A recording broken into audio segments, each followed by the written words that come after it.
สวัสดีครับวันนี้มาพบกันในวิชาเขียนแบบโครงสร้างด้วยคอมพิวเตอร์นะครับวันนี้เราจะมาขึ้นบทที่6กันนะครับการเขียนแบบฐานรากนะครับ Footing Layout ด้วยคอมพิวเตอร์นะครับจุดประสงค์การเรียนรู้นะครับ1อธิบายความหมายของแบบฐานรากและหน้าที่ของฐานรากได้นะครับ2อ่านแบบ อ่านและแปลความหมายรายละเอียดที่แสดงในแบบแปลนฐานรากได้นะครับ3เขียนแบบแปลนฐานรากด้วยโปรแกรม AutoCAD ได้อย่างถูกต้องนะครับ4กำหนดขนาดระดับและสัญลักษณ์ตามมาตรฐานในแบบก่อสร้างได้นะครับ5การจัดทำไฟล์งานเขียนแบบตามมาตรฐานงานวิศวกรรมได้นะครับมาดูเนื้อหากันนะครับ6.1นะครับความหมายและรายละเอียดที่แสดงในแบบแปลนฐานรากนะครับ ความหมายแบบเป็นฐานรากก็คือ footing layout plan นะครับคือแบบแปลนที่แสดงตำแหน่งรูปร่างขนาดและรายละเอียดของฐานรากทั้งหมดนะครับภายในอาคารเพื่อให้ใช้ในการก่อสร้างและตรวจสอบตำแหน่งฐานรากก่อนเริ่มงานได้จริงครับแบบแปลนที่เชื่อมโยงระหว่างผังอาคาร layout plan ครับหรือแบบฐานรากนะครับ foundation plan นะครับแบบโครงสร้างเสานะครับแบบเหล็กเสริมฐานรากเราจะต้องเชื่อมโยง4ข้อนี้เข้าด้วยกันนะครับในแบบของเรานะความสำคัญของแบบเป็นฐานรากกำหนดตำแหน่งฐานรากได้ถูกต้องเมื่อเรามีแบบแล้วเราก็ต้องใช้แบบไปกำหนดตำแหน่งฐานรากให้อย่างถูกต้องใช่ไหมครับลดความผิดพลาดในการก่อสร้างลดความผิดพลาดได้ไงเกิดจากเรานี่แหละครับผู้ตรวจสอบอ่า ตรวจสอบซ้ำๆตรวจสอบอย่างละเอียดถี่ถ้วนนะครับว่าถูกต้องหรือยังตรงตามแบบไหมไม่คลาดเคลื่อนอ่าสั่งงานเสร็จแล้วคนงานทำงานเสร็จก็ต้องมาตรวจอีกครั้งหนึ่งนะครับไม่ใช่แค่สั่งงานแล้วก็ปล่อยให้คนงานไปทำเลยโดยไม่มีการตรวจสอบว่าทำถูกหรือทำผิดนะครับฉะนั้นก่อนทำต้องสั่งให้ถูกต้องตามแบบทำเสร็จต้องตรวจให้ถูกต้องตามแบบครับ ใช้สำหรับวางผังอาคารเราก็ต้องไปดูแนวเขตที่ดินนะครับว่าอยู่ตรงไหนนะแล้วเราวางผังอาคารเนี่ยห่างจากเขตที่ดินเท่าไหร่ซึ่งในแบบระบุอยู่แล้วนะครับอ่าคืออยู่ในหน้าแปลนผังบริเวณนะครับอ่าเราก็ไปดูแปลนผังบริเวณว่าอาคารเราห่างจากเขตที่ดินด้านหน้าด้านหลังด้านซ้ายด้านขวาเท่าไหร่ครับเสร็จแล้วเราก็มาวางผังอาคารนะครับตรวจสอบตำแหน่งเสาอ่า เช็คดูนะครับว่าตำแหน่งเสาถูกต้องไหมครบหรือเปล่าเสามี20ต้นตำแหน่งเสาที่เราระบุไว้ครบ20ไหมนะครับถ้าไม่ครบก็ต้องไปดูกลับไปดูแบบอีกครั้งหนึ่งนะว่าต้นไหนขาดหรือหายไปนะครับใช้คำนวณปริมาณวัสดุเมื่อเรามีแบบแล้วเราก็สามารถคำนวณวัสดุเหล็กใช้กี่เส้น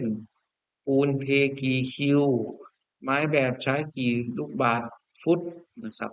ลวดผูกเหล็กใช้กี่กิโลตะปูใช้กี่กิโลระยะเวลาในการทำงานหรือแม้แต่กระทั่งราคาครับ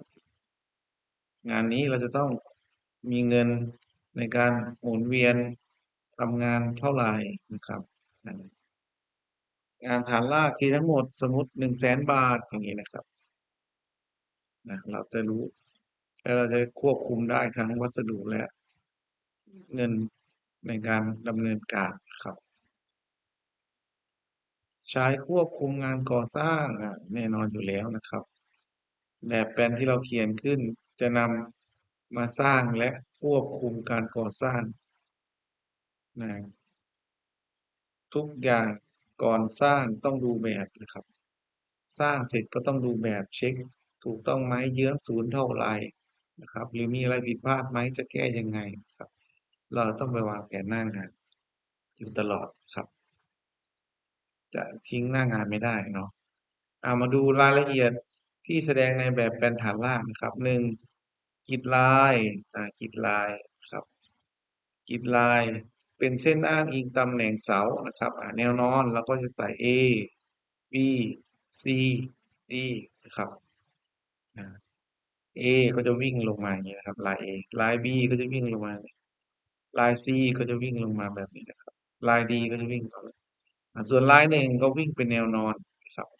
ลายสองก็วิ่งเป็นแนวนอนลายสามวิ่งแนวนอนลายสี่วิ่งเป็นแนวนอนสมมติสีแดงๆตรงนี้นะครับอาจารย์บอกให้ไปทีฐานรากหรือไปเข้าแบบสิ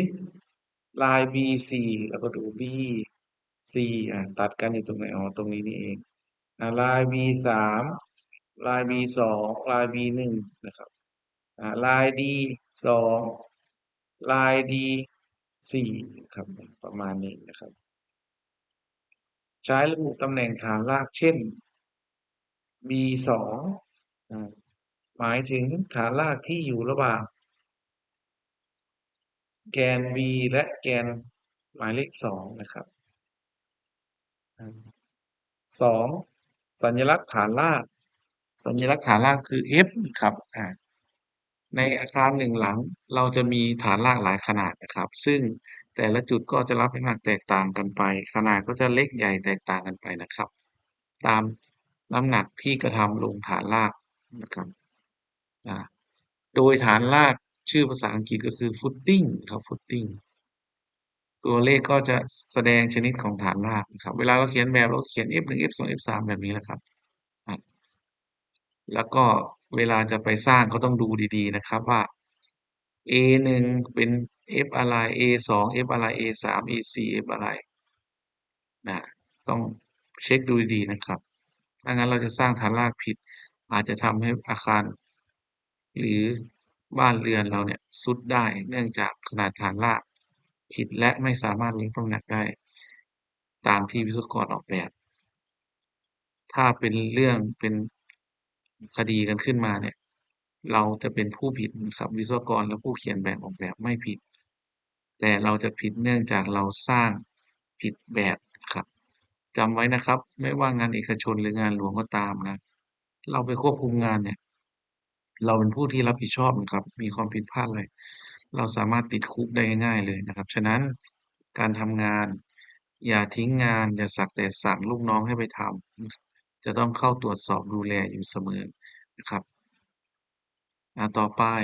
ขนาดของฐานรากนะครับตัวอย่างสมมุติ F1 นะครับอ่ากว้าง1.50 เมตรคูณ1.50 เมตร1,500มิลลิเมตรก็คือ1.50 เมตรนั่นแหละครับอ่า1,000มิลลิเมตรก็คือ1 เมตรนะครับ F2 1,800คูณ1,800ก็จะใหญ่ขึ้นนะครับ F3 200คูณ250ก็จะใหญ่ขึ้นแต่ดู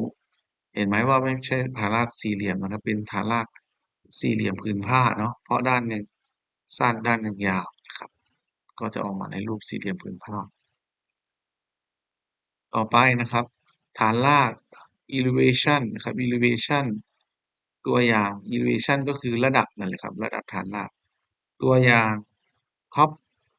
footing นะครับ top footing จะอยู่ที่1.50 เมตรtop footing ก็คือขุดลึกลงไปนะครับถึงระดับหลัง footing เนี่ย top ก็คือบนเนาะขุดลงไปถึงระดับหลัง footing เนี่ย1.50 เมตรนะครับ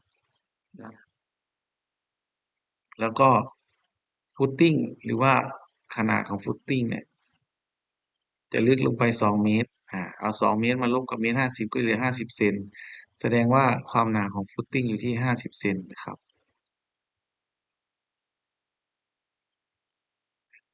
ใช้ควบคุมระดับการขุดดินก็อยู่ในแบบขยายเรามีนะครับเดี๋ยวเราจะได้เขียนเราจะขุดดินลึกเท่าไหร่ตามขนาดของฐานรากในแบบ5ขนาดเสานะครับตัวอย่างเส้น C นะครับ C ก็คือคอลัมน์นะครับ C1 300คูณ300ก็คือ30 เซนคูณ30 เซนนะครับ C2 400คูณ400 ก็คือ40เซนคูณ40เซนครับ6นะครับระยะระหว่างฐานรากครับกำหนดด้วยเส้น dimension นะครับเช่น600มิลลิเมตรอ่าหรือว่า6เมตรนั่นแหละครับฐานรากที่ A กับ B ห่างกันอยู่6เมตรนะครับสมมุติว่าตัวนี้เป็นกริดลาย A อันนี้กริดลาย B dimension ก็จะกำหนดระยะห่างมาว่าห่าง6เมตรครับเสาถัดไปห่าง4เมตร50ครับก็ประมาณนี้นะครับ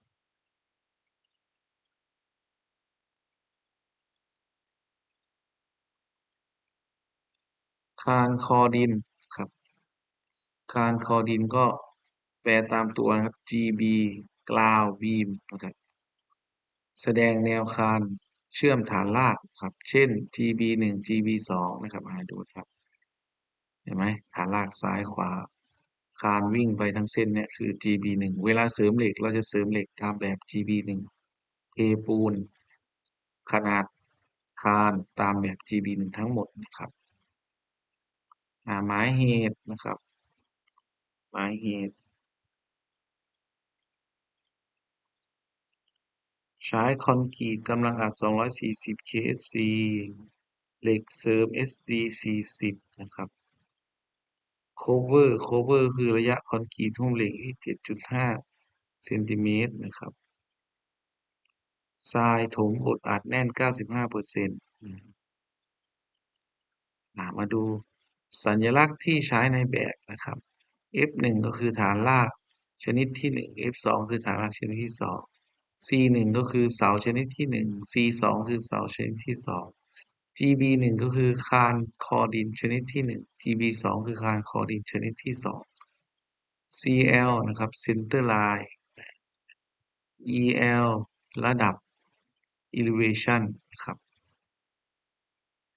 สัญลักษณ์นี้คือเส้นผ่าศูนย์กลางครับวงกลมแล้วก็ขีดตัดตัว T ก็คือความหนาครับลำดับการอ่านแบบเป็นฐานรากครับ1อ่านชื่อแบบ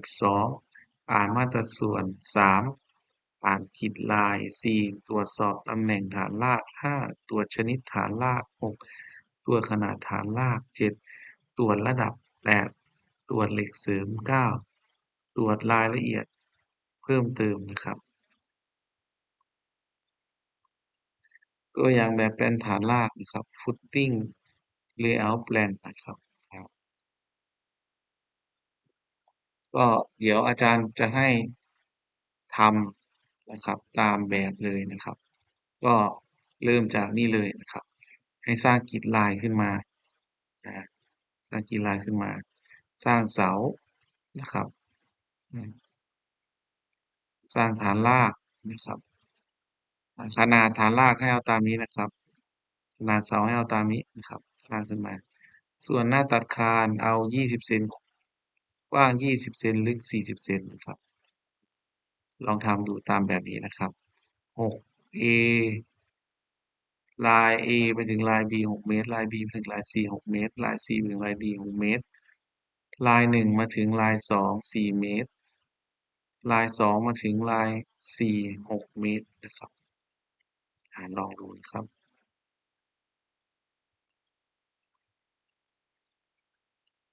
มาดูต่อครับ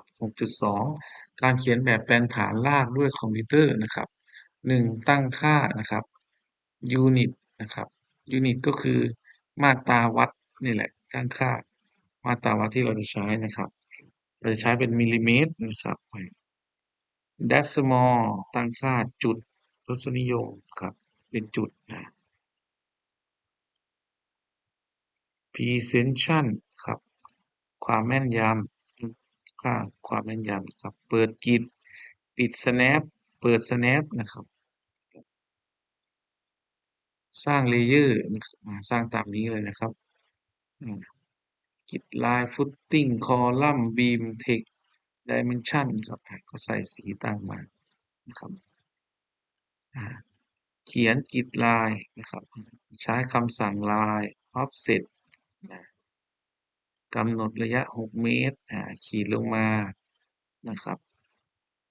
ขีดลงเสร็จแล้ว offset ออกมาแล้วก็ offset ออกไปอีก offset ไปจนถึงเส้นสุดท้ายครับ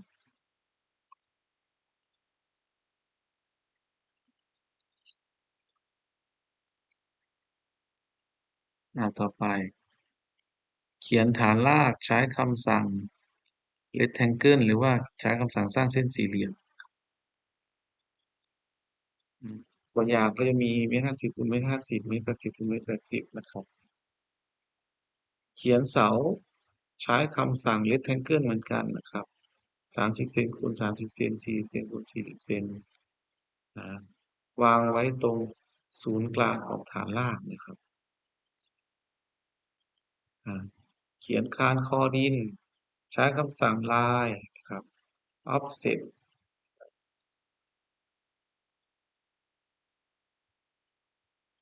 ใช้คำสั่ง trim แสดงแนวความแนวคานเชื่อมกับฐานรากนะครับ7ใส่ข้อความนะครับเลือก text สร้างข้อความนะครับระบุ F1 F2 GB1 C1 นะครับระดับหมายเหตุนะครับ F1 1.50 คูณ1.50 ท็อปบนหรือว่าตั้งแต่ชั้นดินระดับ00ลงไปถึงหลังฐานรากคือลึกลงไป1.50 นะครับฐานรากลึกลงมาอีก50 เซนก็เป็น2 เมตรนะครับต่อไปใส่ dimension เราใส่ dimension ถ้าตัวหนังสือใหญ่ก็เข้าไปตั้งถ้าตัวหนังสือเล็กก็เข้าไปตั้งให้มันเหมาะสมนะครับต่อไป head ก็คือใส่ลวดลายครับจัด layout จัด layout ก็คือกำหนดกระดาษเรามีแล้วเนาะสัปดาห์ที่แล้วเราเขียนกรอบกระดาษไปแล้วนะครับซึ่งอาจารย์บอกไปแล้วว่าเราจะใช้เรียนในทุกๆสัปดาห์หลังจากนี้นะครับสัปดาห์นี้ก็จะเป็นสัปดาห์ที่จะใช้กรอบกระดาษในการส่งงานนะครับก็กำหนดเป็นกระดาษ A3 นะครับสเกลมาตราส่วนก็ขึ้นอยู่กับมาตราส่วนที่อาจารย์กำหนดในแบบนะครับจัดกรอบแบบใส่ชื่อมาตราส่วนนะครับเมื่อเราได้กรอบได้รูปแบบเสร็จแล้วให้เราพิมพ์ชื่อเราให้ครบนะครับเป็นแบบอะไรนะครับมาตราส่วนเท่าไหร่วันที่เท่าไหร่ใส่ให้ครบนะครับต่อไปมาดูเรื่องคำสั่งที่เราจะใช้บ่อยใน AutoCAD นะครับคำสั่งแรกลายสร้างเส้นนะครับอ่าสร้างเส้นต่อเนื่องนะครับ rectangle สร้างสี่เหลี่ยมนะครับ offset ลอกระยะนะครับปี้คัดลอก move ย้าย rotate หมุนนะครับ Mueller กลับด้านนะครับทิมตัด extend ยืดเส้นนะครับ fillet ลบมุม hat เติมลายครับ text ข้อความ dimension ใส่ขนาด layer จัดการ layer บล็อกสร้างบล็อก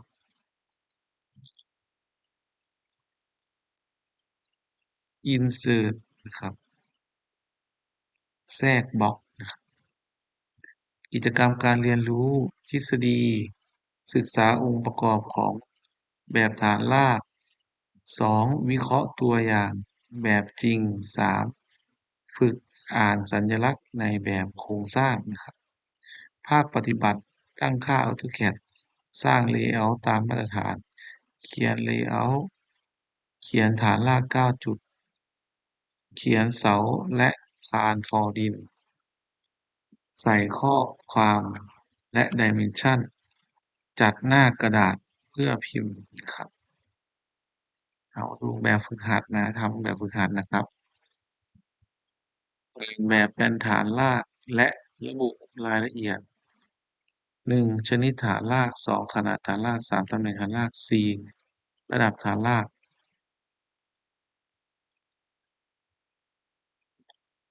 รายงาน 6.2 นะครับ เขียนแบบแปลนฐานรากด้วย AutoCAD ครับ1อาคารขนาด 12x8 เมตรกรีดลายระยะ 6 เมตร ฐานราก 9 เมตร เสา 3-3 เมตร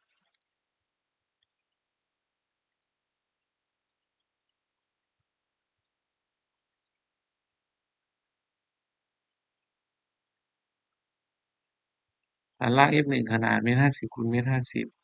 คานคอดิน TB1 ขนาด 20 เซนคูณ 40 เซนกว้าง 20 ลึกลง 40 นะครับ มาตราส่วน 1/100 นะให้ทำตามแบบฝึกหัดได้เลยนะครับ ก็มีอะไรสอบถามอาจารย์ในคาบได้นะครับ วิดีโอนี้ทำขึ้นมาเพื่อประกอบการเรียนการสอนนักเรียนแผนกก่อสร้างระดับปวช. 2 นะครับ ขอบคุณครับ